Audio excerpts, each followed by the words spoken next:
Assalamualaikum warahmatullahi wabarakatuh. Jumpa lagi dengan kami. Hari ini kita akan membahas tentang soal OSK Matematika SMP tahun 2005 di channel kami Easy Way Mathematics. Soal yang pertama. Akar dari 0,036 per 0,9 adalah yang harus diingat bahwa kalau ada akar A per B itu akan sama dengan akar A dibagi akar B. Sehingga dari soalnya bisa kita ubah ke bentuk pecahan ya. Jadi 0,036 kita ubah jadi 36 per 100 karena ada 3 angka di belakang koma. 0,9 sama dengan 9/10 karena ada 1 angka di belakang koma. Setelah itu kita ubah pembagian pecahan itu ya. Ini kan pecahan dibagi pecahan, kita ubah ke bentuk perkalian. Berarti sama dengan 36 per 1000 dikali 10 per 9. Nah, bisa kita lakukan penyederhanaan ya. 36 bagi 9, 10 per 100 per 1000 sama dengan 100 ya. Sehingga hasilnya adalah akar 4 per 100. Nah, akar 4 per 100 itu berapa? Akar 4 itu adalah 2, akar 100 adalah 10. Seperti ini. Nah, karena 2 dibagi 10 maka jawabannya adalah 0,2. Jelas ya? Oke, ke soal nomor 2. Di antara bilangan-bilangan berikut, manakah yang terletak antara 11 per 15 dan 13 per 18? Oke, kita kerjakan dengan dua cara ya. Yang pertama, diubah ke bentuk desimal. Kita tahu adalah 11 per 15 kita bagi ya sampai 3 angka di belakang koma adalah 0,733 dan 13 per 18 adalah 0,722. Nah, dari sini karena 0,733 itu lebih besar maka dia sebagai batas atas, terus 0,722 sebagai batas bawah. Nah, dari sini kita cek karena batas atasnya itu kan per 15. Kita cek ada enggak yang per 15. Nah, per 15 ini ada 12 per 15 sama 13 per 15. Otomatis dia di atasnya 11 kan ya. Berarti dia melebihi batas atas, maka dia tidak memenuhi. Nah, baru kita cek yang lainnya. Sekarang kita cek 11 per 13 itu 0,846 ya. Dan 24 per 33 itu adalah 0,727 ya. 727. Nah, kenapa ini 15 per 18 tidak masuk? Kenapa? Karena sudah di atasnya dia ya. Nah, otomatis pasti di atas ini. Sehingga yang memenuhi hanya adalah 0,727. Ya, yaitu sebesar 24 per 33. Itu kita menggunakan desimal. Nah, kalau ingin tahu 15 per 18-nya berapa? Bisa kita buat ke desimal juga ya. Oke, cara yang kedua. Kita menyamakan penyebut pecahan ya. Ini kan penyebutnya 15, satunya 18. Kita samakan. Itu kan niatnya mencari pecahan antara bilangan itu ya. Misalkan kita samakan karena 15 18 itu KPK-nya adalah 90, maka per 90 ya. Jadi 66 per 90 dan 65 per 90. Nah, bilangan antara 66 dan 65 itu kan tidak ada. Maka tidak ada pecahan kalau penyebutnya adalah 90. Sekarang kita naikkan lagi. Kalau 180 dikalikan 2, berarti bilangannya antaranya adalah 132 dan 130. Berarti di antaranya adalah 131 kan ya. Nah, 131 per 180 itu adalah pecahan bentuk sederhana dan tidak ada di option. Berarti bukan ya. Kita coba kalikan lagi. Misalkan 90 kali 3 boleh. Atau bisa seterusnya. Karena kita ceknya bisa apa?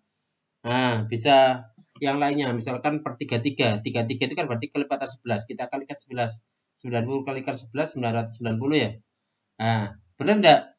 24 per 33 itu ada di dalamnya. Nah, ternyata 24 per 33 itu kalau kita jadikan penyebutnya 990 itu adalah 720. Dan 720 itu antara 715 sampai 726. Berarti jawabannya adalah 24 per 33. Itu ya. Oke, lanjut ke soal nomor 3. Perhatikan 3 barisan 6 bilangan berikut. manakah dari 3 barisan tersebut yang mungkin menjadi 6 suku berikutnya dari suatu barisan bilangan yang 3 suku pertamanya adalah 1, 2, dan 4. Ya, yang perlu diingat ada banyak barisan ya. Barisan yang pertama itu adalah barisan aritmatika, yaitu barisan yang antar sukunya bertambah konstan. Yang kedua barisan geometri, yang antar sukunya berasio tetap ya. Berasio itu berarti punya perbandingan yang tetap. Pola yang ketiga itu pola loncat ya. Jadi misalkan suku pertama langsung loncat ke suku ketiga, terus suku kelima, loncat satu suku. Atau ada yang loncat 2 suku. Nah, boleh gitu ya. Nah, kalau kita masukkan 1, 2, 4 ke persamaan yang pertama, 1, 2, 4, 8, 16, dan seterusnya, ini ternyata 1 ke 2 kali 2, 2 ke 4 kali 2, 4 ke 8 kali 2, 8 ke 16 kali 2, semuanya kali 2 ya. Nah, kali 2 ini namanya adalah barisan geometri. Dengan suku pertamanya 1 dan rasionya adalah 2. Rasio itu suku kedua dibagi suku pertama, yaitu 2 ya. Kita cek di bagian yang kedua. 1, 2, 4, 7, 11, 16, 22, 29, 37. Nah, kalau kita cek ini, ternyata 1 ke 2 nambah 1, 2 ke 4 nambah 2, 4 ke 7 nambah 3, nambah 4, nambah 5, nambah 6, nambah 7, nambah 8. Nah, penjumlahannya walaupun tidak tetap, tapi dia adalah barisan aritmatika tingkat 2. Kenapa? Karena pada tingkat kedua penjumlahannya tetap. Karena apa? Karena antar beda-bedanya bertambah 1 ya. Terus bagaimana kalau nomor 3? 1, 2, 4, 2, 9 ini kalau kita cek geometri enggak, aritmatika juga enggak. Kenapa? 1 ke 2 nambah 1, 2 ke 4 nambah 2, 4 ke 2 berkurang. Ini naik, berkurang lagi ya. Nah, ternyata dia itu adalah polanya loncat. 1 ke 4, 4 ke 9, 9 16, 16 ke 25 itu kan pola bilangan persegi ya. Sedangkan pola yang genap, suku genap 2, 2, 2, 2 semuanya 2. Oh, berarti dia juga termasuk barisan. Berarti jawabannya adalah semua bisa. Itu ya. Oke, lanjut ke soal nomor 4. Perhatikan gambar berikut. Jika jarak terdekat titik-titik tersebut secara vertikal maupun horizontal adalah 2 satuan, maka luas daerah persegi pada gambar adalah, jadi ini masing-masing 2 ya. Ini juga ke bawah juga 2. Berarti yang harus kita ingat bahwa luas persegi paham ya. Luas segitiga juga paham. Terus bentuk Pitagoras. Pitagorasnya itu kalau C-nya sisi miring maka berlaku A kuadrat tambah B kuadrat sama dengan C kuadrat ya. Oke. Kita buat garis seperti itu sehingga karena dia kita potong ya ini ya. Sehingga karena tiap antar titiknya 2 berarti 1, 2, 3, 4, 4 kali 2 8 ya. Terus kalau ini berarti kalau ini 2 berarti ini ada 3 apa? 3 jeda seperti ini berarti 6 ya. Dari 2 kali 3. Nah, dari situ kita ada 2 cara ya. Yang pertama kita cari luas yang diarsir. Luas yang diarsir itu berarti luas persegi yang luar dikurangi 4 luas segitiga yang tidak diarsir. Ini kan sama ukurannya ya. 1 kali 3. Ini juga 1 kali 3 atau 2 kali 6 ya. Ini juga 2 kali 6, ini 2 kali 6 kali 6. Berarti 4 kali luas segitiga. Luas persegi luar berarti sama dengan 8 kali 8. Luas segitiga berarti setengah kali alasnya 6, tingginya 2 ya. Boleh alasnya 2, tingginya 6 boleh. Karena tinggi sama alas itu boleh balik. Kalikan 4. Kenapa? Karena ada 4 segitiga. Setelah itu kita kalikan 8 kali 8, 64. 4 kali setengah itu 2. 2 kali 6 itu 12. 12 kali 2, 24 ya. 64 kurang 24 sama dengan 40. Sehingga luasnya adalah 40. Itu cara pertama. Cara yang kedua, kita bisa gunakan misal rusuk persegi yang diarsir itu S. Nah, ini S misalkan ya. Ini S. Maka dari Pitagoras 6 kuadrat ditambah 2 kuadrat sama dengan S kuadrat ya. 6 kuadrat tambah 2 kuadrat sama dengan S kuadrat sisi miringnya. 6 kuadrat 36, 2 kuadrat 4. 36 tambah 4 itu 40 ya. Nah, karena S kuadrat itu adalah luas persegi, maka luas persegi yang dicari adalah 40. Nah, boleh gunakan cara pertama, boleh cara kedua. Oke, jelas ya? Oke, ke soal nomor 5. uang sebesar 2.000 dapat dinyatakan dengan beberapa koin 50 rupiahan, 100 rupiahan, dan 200 rupiahan, atau 500 rupiahan. Diketahui ternyata bahwa uang tersebut terdiri tepat 2 koin 500 rupiahan. Jadi ada 2 koin 500 rupiahan, ya, dan 2 jenis koin lainnya. Dengan mengikuti aturan tersebut, maka banyak cara yang mungkin untuk menyatakan uang sebesar 2.000 dengan koin-koin tersebut. Oke. Ingat, dalam mencacah harus dilakukan secara terurut. Gunanya terurut itu apa? Biar tidak ada yang terlewat atau terhitung ulang. Nah, penggunaan tabel dapat meminimalisirnya. Nah, ini ya. Kan untuk mendapatkan jumlah 2.000 ternyata sudah ada koin 500-an sebanyak 2. Berarti kan 500 kali 2 kan 1.000 ya. Nah, berarti dan butuh 2 jenis koin lain yang jumlahnya adalah 1.000. Maka kita bisa buat tabel masing-masing ya. Kita bisa buat tabel misalkan 50 dengan 100, 50 dengan 200, dan 100 dengan 200 ya. Nah, ini. Misalkan 50 dengan 100. Maka ini kan tidak boleh ada yang kosong kan ya. Tidak boleh ada yang nol kan ya. Kenapa? Karena hanya butuh 2 jenis lain. Dianggap yang 200-an nggak ada ya. Dianggap yang 200-an nggak ada. Berarti banyak uang 50-an misalkan 2. Maka yang 1.000-annya 9. Kenapa? Karena 2 kali 50 kan 100. 9 kali 100, 900. 100 tambah 900 adalah 1.000 ya. Kalau 4 yang 50-an berarti yang 100-an 8. Kalau 6 berarti ini 7. Nah, nanti ada polanya. Oh, berarti kalau polanya nggak usah dihitung terus. Bisa kita cari polanya sampai berarti uang 1.000-annya tinggal 1. Ya, berarti ada 9 kemungkinan. Kalau 50 dan 100-an. Nah, kita coba misalkan yang kedua 50-an dengan 200-an. Nah, kita coba karena 200-an itu apa? Harus ada ya. Harus ada. Maka 50-an misalkan 200-an itu sebanyak 4, maka 50-an itu sebanyak 200 kali 4 itu kan 800. Berarti ini harus butuh 200. Berarti 50 kali 4. Di awal dengan 4 ya. 4, 200-nya juga 4. Terus kalau misalkan ini tinggal 600, berarti 3. Berarti ini berapa? 8 gitu ya. Terus 12 ini 2. Terus ini 16 ini 1. Gitu ya.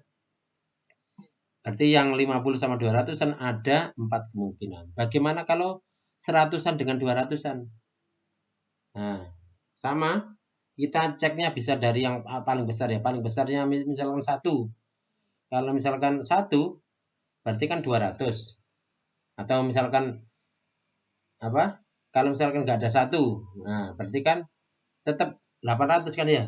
1.000, 200-nya diambil 1, berarti kan 800. 800 berarti 4, 100 berarti butuh 2 ya. 2 sama 4. Terus berarti 4 sama 3. Nah, nanti juga ada polanya seperti ini. Nah, itu gunanya adalah yang terurut. Jadi terurut. Sehingga ketemu pola ini. Jadi kalau ketemu pola, nggak usah dihitung terus. Kita lanjutkan aja polanya ya. Berarti kan ini ada 4, ada 4, ada 9. Berarti totalnya adalah 17. Jelas ya? Oke, lanjut ke soal nomor 6. Sekumpulan data terdiri dari 5 bilangan asli memiliki rata-rata hitung 8 dan rentang atau selisih terbesar dan terkecilnya adalah 12. Bilangan asli terkecil yang tidak mungkin menjadi anggota dari kumpulan tersebut adalah. Oke, untuk mengerjakan ini maka harus tahu rata-rata itu jumlah semua data dibagi banyak data. Sehingga jumlah data itu sama dengan rata-rata kali banyak datanya. Kalau ada 5 data, rata-ratanya 8, maka jumlah datanya adalah betul 5 kali 8 ya, atau 8 kali 5 boleh. Sama dengan 40. Terus misal data terkecil itu A, B, C, D, E. Dengan A itu paling kecil dan E paling besar ya. Maka kalau kita misalkan mintanya itu kan dia bilangan asli ya. Karena bilangan asli terkecil itu 1, maka misalkan A-nya 1, maka E-nya 13. E-nya 13 dari mana? Karena selisihnya adalah 12 ya. Berarti E-nya harus 1 tambah 12, 13. Sehingga karena 1 tambah 13 itu 14, maka 40 kurang 14, 26. Berarti B tambah C tambah D itu sama dengan 26. Ada enggak? Bisa ternyata ya. dengan misalkan B-nya 1, C-nya 12, D-nya 13. Artinya ada ya. Artinya ada. Oh, berarti 1 itu mungkin. Terus misal A itu sama dengan 6, maka E sama dengan 18 ya. Kok bisa? Karena selisihnya adalah 12. Ya. Jadi kita ngikuti di option aja ya. Sehingga dari sini B tambah C tambah D-nya adalah 40 kurang 18 sama dengan 16. Mungkin enggak? Kalau kita lihat rata-ratanya ya, 16 dibagi 3 itu kan 5 lebih dikit ya. 5 lebih dikit itu kurang dari A. Berarti pasti enggak mungkin ya. Nah, enggak ada kemungkinannya. Ya. Atau misalkan kita ambil 6, 6, 4. Karena ini kan terkecil. Berarti kan B sama C kan juga 6, 6. Ternyata E-nya 4. D-nya 4. Nah, enggak boleh ya. Padahal D itu harus lebih besar dari B dan C. Berarti salah ya. Berarti dari sini jawabnya yang mungkin adalah bilangan terkecilnya tidak mungkin sama dengan 6. Oke ya. Oke, kita lanjut ke soal nomor 7. Bilangan 43 dapat dinyatakan ke dalam bentuk 5A plus 11B karena untuk A-nya 13, B-nya sama dan min 2, nilai dari 5A plus 11B adalah 43. Manakah dari tiga bilangan 37, 254, dan 196 yang tidak dapat dinyatakan dalam bentuk 5A plus 11B? Nah, ini sebenarnya bisa kita cari coba-coba ya, dan angkanya bisa juga tidak sama dengan yang kami pilih, tapi ada teori ya. Jadi kalau ada persamaan AX plus B sama dengan C, itu akan memiliki solusi bulat jika FPB dari A dan B ini membagi C. Jadi kalau faktornya A dan B itu membagi C, maka dia pasti punya solusi bulat. Nah, sebenarnya dari sini sudah bisa ketemu ya. Pasti jawabannya semuanya bisa. Kenapa? Karena FPB dari 5 dan 11 itu kan sama dengan 1 ya. Dan 1 itu membagi 37, 1 juga membagi 254, dan 1 juga membagi 196. Jadi sebenarnya nggak usah kita cari juga nggak apa-apa ya. Karena pasti. Nah, tapi kalau kita ingin mencari, nah ini ada namanya algoritma Euclid untuk mencari FPB ya. Sebenarnya FPB-nya kan jelas, tapi ada algoritma Euclid itu gunanya untuk nantinya. Jadi ada biar persamaan ke depannya ya. Kita tahu bahwa 11 itu, jadi kita ambil bilangan yang paling besar ya. Dari dua angka tadi, 11 itu kan sama dengan 5 kali 2 tambah 1. Terus 5-nya kita taruh sini. 5 itu sama dengan 5 kali 1 tambah 0. Nah, kalau sudah plus 0 ini berarti KPK-nya adalah atau FPB-nya adalah 1 ya. Pengalinya ini. Oh, berarti FPB-nya adalah 1. Setelah itu berarti 1 membagi 37, 254, dan 196. Jadi pasti sudah bisa ya. Tapi kalau kita ingin tahu, nah, solusi bulatnya adalah dengan algoritma Euclid. Dari sini ya, 1 itu berarti sama dengan 11 dikurangi 5 kali 2 ya. Jadi 5,2-nya dipindah ke sebelah kiri, sehingga 1 sama dengan 11 kali 1. Kenapa? Karena 11 itu kan artinya 11 kali 1 ya, dikurangi 5 kali 2. Nah, karena ini sudah 11 dan 5 sudah bilangan pokoknya, maka dari sini A0-nya itu untuk mendapat 1 itu, yang ini B-nya berarti 1, A-nya sama dengan min 2 ya. Nah, berarti kalau gitu, mencari solusi bulat dari tiga bilangan tadi, bisa kita menggunakan rumus itu. 1 sama dengan 11 kali 1 kurangi 5 kali 2 ya. Maka untuk dapat 37, maka kita kalikan dengan 37. 1 kali 37, 37. 11 kali 1 dikali 37 berarti 11 kali 37. 5 kali 2 dikali 37 berarti 5 kali 74 ya. 2 kali itu. Nah, dari sini kan bisa kelihatan bahwa A-nya itu adalah min 74. Karena A itu kan koefisien dari 5 ya. Min 74. Dan B-nya adalah 37. Bagaimana dengan kalau 254? Berarti kan yang ini kali 254. Persamaan yang atas kali 254. Hasilnya seperti ini. Sehingga ketemu A-nya min 508 dari sini. B-nya ketemu 254. 1986 gimana? Juga sama. 1 dikalikan 196. Yang persamaan ini ya. Seperti ini hasilnya. Sehingga A-nya ketemu, B-nya ketemu. Jadi dari sini bisa kita jawab bahwa semua yang ada di sini bisa dinyatakan dalam 5A plus 11B. Gitu ya. Oke, kita lanjut ke soal nomor 8. 3 ekor ayam yaitu besar, sedang, dan kecil ditimbang. Jika yang besar dan kecil ditimbang beratnya 2,6, jika yang besar dan sedang ditimbang beratnya 3 kilo, dan jika yang sedang dan kecil ditimbang beratnya 2 kilo, maka berat ketiga ayam tersebut seluruhnya adalah, oke, untuk mengerjakan ini, kita misalkan saja, berat ayam besar itu B, berat ayam yang sedang itu S, dan berat ayam yang kecil itu K. Sehingga dari kalimat ini, besar dan kecil berarti B tambah K sama dengan 2,6. Besar dan sedang berarti B tambah S sama dengan 3. Terus sedang dan kecil S dan K sama dengan 2 kilo ya. Bisa kita jumlah semuanya karena semuanya ngandung B, S, juga K ya. Kita jumlah seperti ini. Kita tahu kalau kita jumlah berarti yang sebelah kanan kita jumlah, yang sebelah kiri kita jumlah ya. Yang sebelah kanan berarti kan 2,6 tambah 3 itu 5,6. 5,6 tambah 2, 7,6 ya. Ini B-nya ada 2, S-nya ada 2, K-nya ada 2. Bisa ditulis seperti ini. Sehingga B tambah S tambah K itu sama dengan 7,6 dibagi 2 ya. Sama dengan 3,8. Nah, ini kan sama dengan berat ketiga ayam tersebut. Jadi jawabannya adalah 3,8 kilo. Oke, ke soal nomor 9. Salah satu faktor dari 17 pangkat 3 dikurangi 5 pangkat 3 adalah, nah, untuk mengerjakan ini, ada faktorisasi aljabar bentuk pangkat 3 seperti ini, yaitu A pangkat 3 dikurangi B pangkat 3 sama dengan A min B dikali A kuadrat plus AB plus B kuadrat. Sehingga 17 pangkat 3 dikurangi 5 pangkat 3 bisa kita ubah ke 17 dikurangi 5 dikali 17 kuadrat ditambah 17 kali 5 plus 5 kuadrat. Jadi A-nya 17, B-nya 5 ya. Nah, bisa kita sederhanakan. 17 kurangi 5 itu 12. 17 kuadrat itu 289. 17 kali 5, 85. 5 kuadrat 25. Bisa ini kita jumlah. 12 dikali 399. Nah, karena 399 ini sudah ada, maka jawabannya sudah ada ya. Salah satu faktornya. Oke, jelas ya? Oke, kita lanjut ke soal nomor 10. Bilangan yang ditunjukkan oleh 1 per akar 1 tambah akar 2 dikali 2 tambah akar 3 dikali 1 min akar 2 dikali 2 min akar 3 ya adalah, nah, oke, yang harus ingat ya, bentuk A kuadrat min B kuadrat itu sama dengan A plus B kali A min B, atau boleh dipecah, boleh dibalik ya, A plus B kali A min B sama dengan A kuadrat min B kuadrat.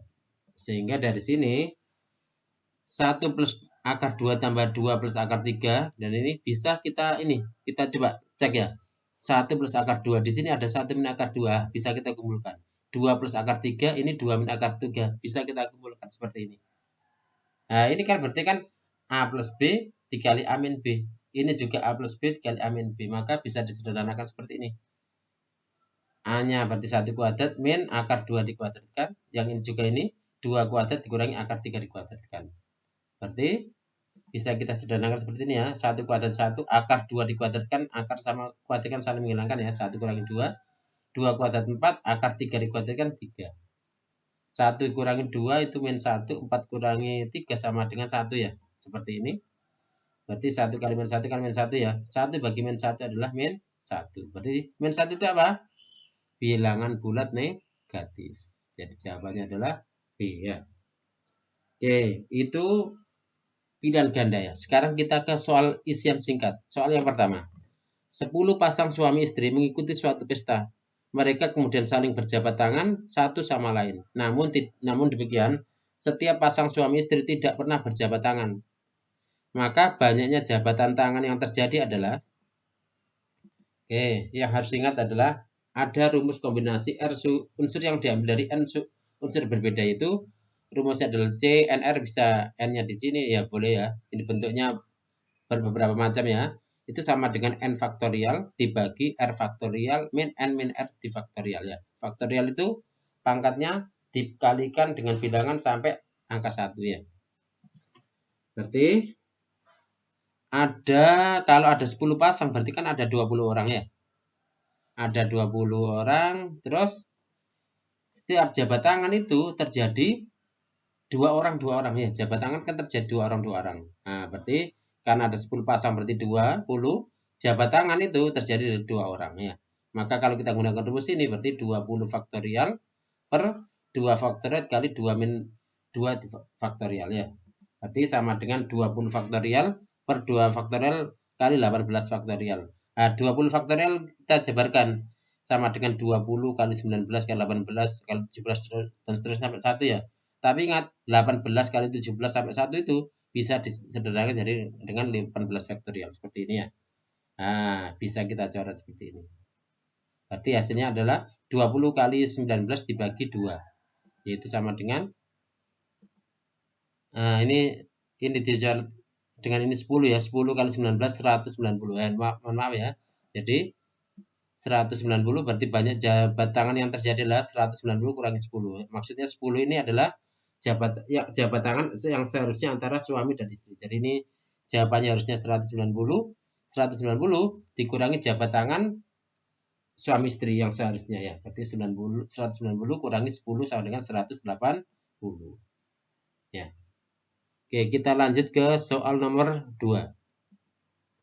Misal A dan B menyatakan luas daerah yang diarsir. Nah, itu di sini, B yang di sini ya. Kelima lingkaran kecil berjari-jari R. Jadi jari-jarinya sama ya. Titik-titik pusat 4 lingkaran kecil yang menyinggung lingkaran besar merupakan titik-titik sudut persegi ya. Nah, ini titiknya sudut persegi ya. Boleh seperti itu. Jika A sama dengan 10, maka B sama dengan E. Ingat, luas lingkaran itu adalah pi R kuadrat. Nah, sekarang berarti kalau lingkarannya jari-jarinya R, berarti yang ini adalah jari-jari R ya. Setelah itu, berarti kalau gitu lingkaran yang besar itu, berarti kan terjadi R ditambah R ya. Berarti 3R ya, jari-jari lingkaran yang besar.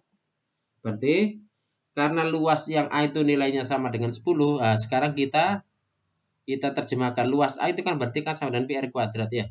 Sama dengan 10. Terus R-nya belum diketahui, berarti R kuadrat sama dengan 10 per pi ya. Pi-nya dipindah.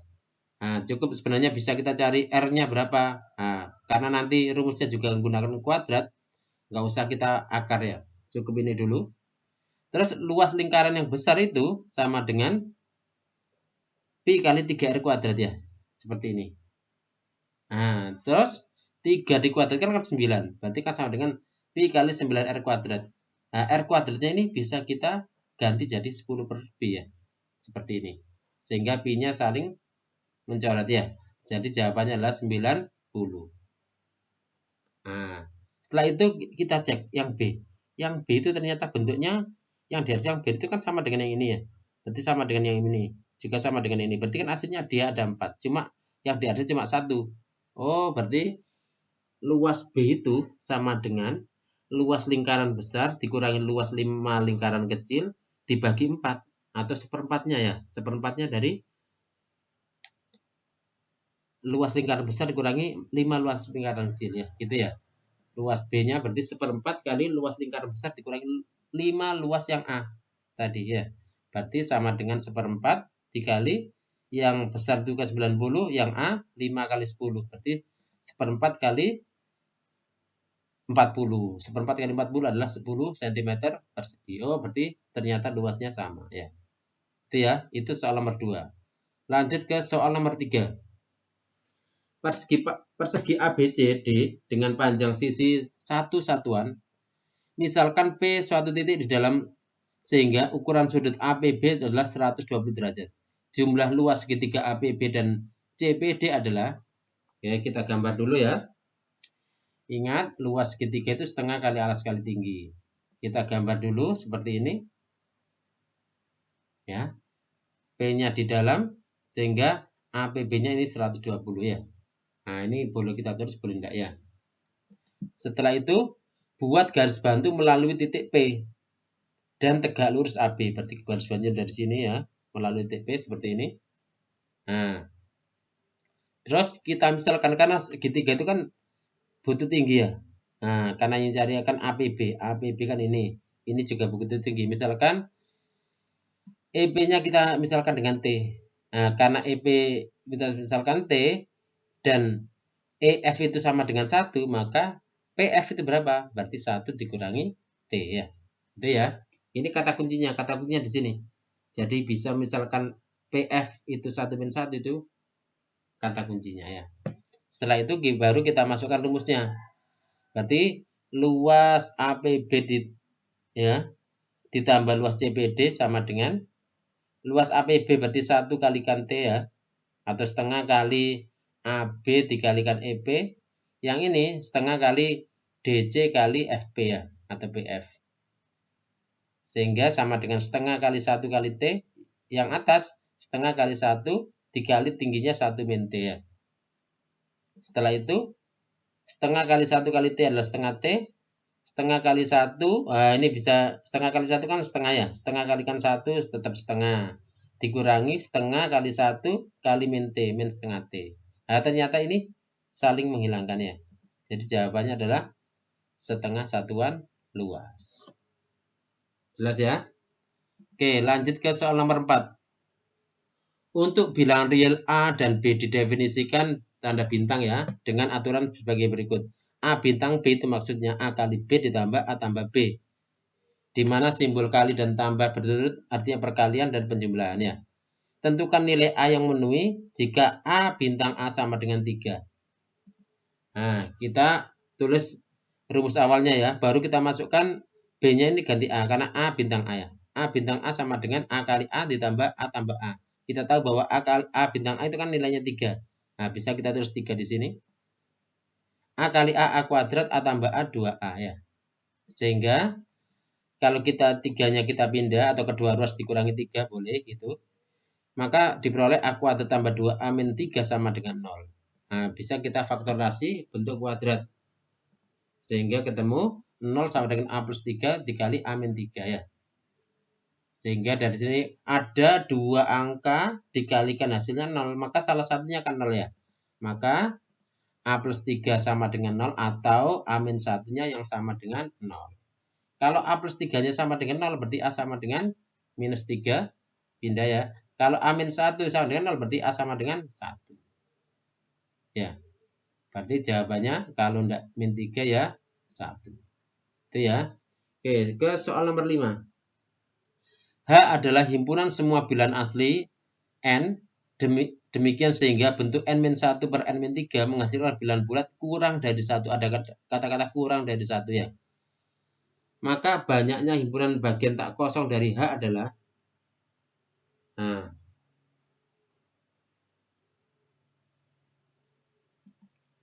kita coba sederhanakan ya. Sederhanakan, dan yang sebelum kita ke situ harus diingat bahwa penjumlahan bilangan bulat, 2 bilangan bulat adalah bulat. Penjumlahan bilangan bulat dikurangi pengurangan bilangan bulat dikurangi bilangan bulat sama dengan bilangan bulat. Perkalian 2 bilangan bulat sama dengan bilangan bulat ya. Dan ada rumus banyak himpunan bagian tak kosong untuk himpunan yang memiliki anggota N itu sama dengan 2 pangkat N dikurangi 1. Yang tak kosong ya. Nah, karena kalau semuanya itu sama dengan 2 pangkat N. Nah, dari sini N-1 per N-3 kita manipulasi. Jadi N-1 itu berarti kan N-3 ditambah berapa ayo? Nah, ditambah 2 ya. Sehingga dari sini bisa kita jadikan N-3 per N-3 ditambah 2 per N-3. Seperti ini. N-3 bagi N-3 1, 2 per N-3 tetap ya. Nah, karena ini sudah ada 1 dan ada 2 per N-3, maka ini kan sudah 1. Mintanya kan kurang dari 1. Maka 2 per N-3 harus nilainya negatif. Sehingga bisa mengurangi angka 1 tadi ya. Maka kita pilih agar 2 per N-3 itu negatif, maka N-3 harus bisa membagi 2. Dan kita cari yang negatif ya. Jadi min 1 dan min 2. N-3-nya sama dengan min 1 atau N-3-nya dengan min 2. Nah, kalau N-3-nya sama dengan min 1, maka hanya ketemu min 1. Kok bisa? Berarti kalau ini kan min 1 ya. 2 bagi min 1 kan min 2. 2 dikurangi 2 sama dengan min 1. Sekarang untuk N-3-nya sama dengan min 2. Berarti 2 bagi min 2 itu kan min 1 ya. 1 tambah min 1, 0 ya. Maka hanya 0. Berarti hanya ada 2 kemungkinan ya. Karena ada 2 kemungkinan, maka kalau kita nyari himpunan bagian tak kosongnya, berarti N-nya ada 2. Berarti 2 pangkat 2 dikurangi 1. 2 pangkat 2, 4. 4 kurangi 1 adalah 3. Gitu ya. Yang maksud tak kosong itu gimana? Jadi jawabannya bisa 0 saja, atau min 1 saja, atau 0 dan min 1. Itu ya, ada 3. Oke, kita ke soal nomor 6. Dalam 1 tahun, harga suatu mobil berkurang 10% dari harga tahun sebelumnya. Paling sedikit berapa tahun sehingga harga mobil itu kurang dari setengah dari harga semula? Maka yang harus kita perhatikan, kalau ada harga barang berkurang 10% dari harga semula, berarti harganya menjadi 90% dari harga semula, gitu ya. Nah, ini yang kita pegang. Misalkan harga awalnya itu M, berarti harga setelah 1 tahun berarti 90% kali M ya. Harga setelah 2 tahun berarti 90%-nya dari 1 tahun yang kemarin, berarti 90% kali 90% sama dengan 81% ya. Terus harga setelah 3 tahun berarti kan 90% kali harga tahun sebelumnya 81%. Jadi 72,9%. Harga setelah 4 tahun, nah juga seterusnya seperti itu ya. Kita cek sampai dia nilainya kurang dari 50%. Ya. Oh, ternyata ketika setelah 7 tahun nilainya kurang dari 50%. Nah, berarti jawabnya adalah 7 tahun. Ya. Oke, ke soal nomor 7. Setiap kotak piramid di samping, ada kebetulan ini di bawah ya, mula-mula yang harus diisikan adalah kotak-kotak pada alasnya. Kotak di atasnya diperoleh dari menjumlahkan bilangan-bilangan yang ada di bawahnya ya. Jadi misalkan ini itu sama dengan ini tambah ini ya. Ini sama dengan ini tambah ini, dan seterusnya gitu ya. Andaikan dasar piramid hendak diisi bilangan 7, 12, 5, 4, dan 9, berapakah nilai terbesar yang mungkin dari bilangan pada kotak teratas ya. Oke, kita perhatikan piramid di atas ya. Selidiki pada bagian kotak di bagian alas yang mana dari 5 ini ya, yang sering dihitung lagi. Sering dihitung. Nah, itu yang harus, dan mana yang paling sedikit. Nah, kalau kita cek ya, ini nanti kan misalkan di sini A, nanti kan cuma bertambah dari sini saja kan ya, ini bertambah dari sini. Nah, tapi kalau ini dia digunakan 2 kali, ini juga ini. Ketika di sini juga dia digunakan ini dengan ini dan seterusnya ya. Maka dia ini harus paling besar. Ya.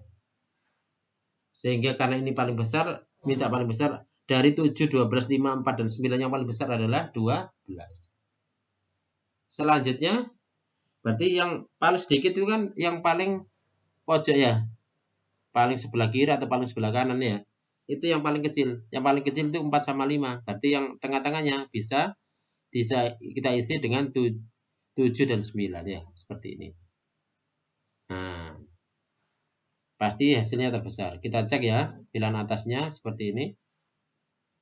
Kita selesaikan sampai akhir misalkan. Maka ketemu 145.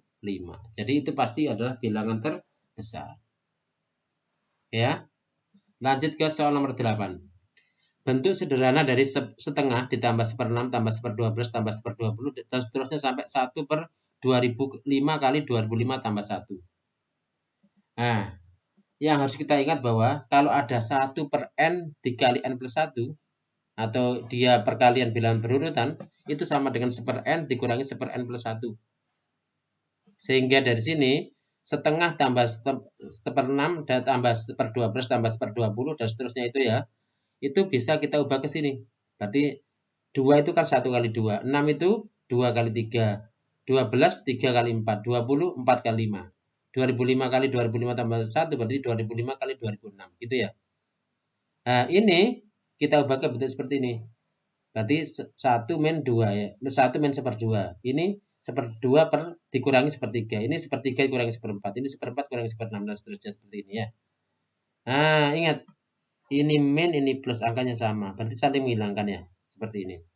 Nah, saling menghilangkan. Nah, sehingga nanti akan tersisa 1 dikurangi 1/2006. Berapa 1 kurangi 1/2006? Berarti kan 1 itu kan sama dengan 2006/2006 ya. 2006 kurangi 1, 2005/2006. Oke, jelas ya. Oke, ke soal nomor 9.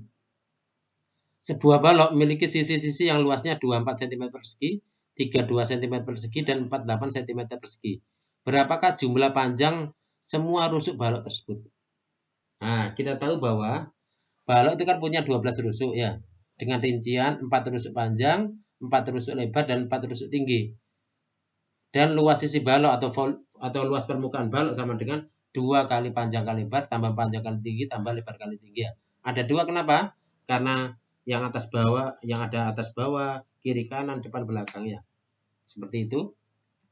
Nah, kita misalkan saja. Misal P kali L-nya itu 24. Terus P kali T-nya 32 dan L kali T-nya 48. Dari sini sebenarnya bisa kita cari pakai perbandingan ya. Nah, ini kebetulan saya menggunakan saya kalikan. Yang sebelah kiri saya kalikan, sebelah kanan saya kalikan ya. Kalikan seperti ini. P kali L kali P kali T kali L kali T. Berarti kan P-nya ada 2, L-nya ada 2, T-nya ada 2 ya. Berarti kan P pangkat 2 kali L pangkat 2 kali T pangkat 2. Atau karena semuanya pangkat 2 boleh P kali L kali T pangkat 2 ya. Ini kita kalikan seperti ini. Nah, boleh gini. Terus bisa kita cari faktornya ya. 24 itu berarti 4 kali 6, 32, 4 kali 8, 48, 6 kali 8. Atau bisa kita akar juga boleh ya. Nah, karena ini sudah, waktu kita masak-masaknya sudah pas. Oh, berarti PLT dikuadratkan sama dengan 4 kali 6 kali 8 dikuadratkan. Nah, berarti kalau gitu, P kali L kali T-nya adalah 4 kali 6 kali 8. Dengan P-nya 4, L-nya 6, T-nya 8. Nah, ini dalam kenyataannya bisa dibolak-balik angkanya ya. Bisa P-nya yang 6, L-nya yang 8, dan seterusnya. Gitu ya. Nah, tapi yang penting itu kita tahu P-nya sisi-sisinya tahu ya, panjang rusuk-rusuknya tahu.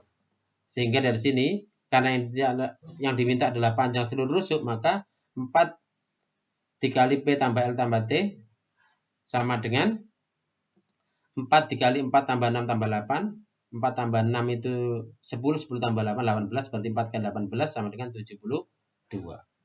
Itu ya. Oke, lanjut ke soal nomor 10 atau soal terakhir. Pompa air tangguh sanggup memompa sebanyak 25 liter setiap menit. Pompa merek Perkasa sanggup memompa air 400 cc setiap detik. Sedangkan merek Tahan Banting sanggup memompa 1,6 meter kubik setiap jam. Pompa manakah yang paling cepat mengisi sebuah tangki air berkapasitas 500? Ini sebenarnya ada enggak apa-apa ya. Jadi enggak ada pengaruhnya. Oke. Ingat ya, debit itu sama dengan volume per waktu. Dan ingat liter atau L besar itu sama dengan desimeter kubik. Sedangkan sentimeter kubik itu nama lainnya cc, nama lainnya adalah mililiter. Seperti ini. Dan desimeter kubik ke sentimeter kubik itu 1000 ya. Nah, dari sini karena satuannya berbeda-beda ya. Kita kumpulkan ya. Tangguh, Perkasa sama Tahan Banting. Semuanya kan satuannya berbeda. Nah, kita samakan satuannya ke cc per detik. Cc itu kan tadi bisa sentimeter kubik atau bisa mililiter ya.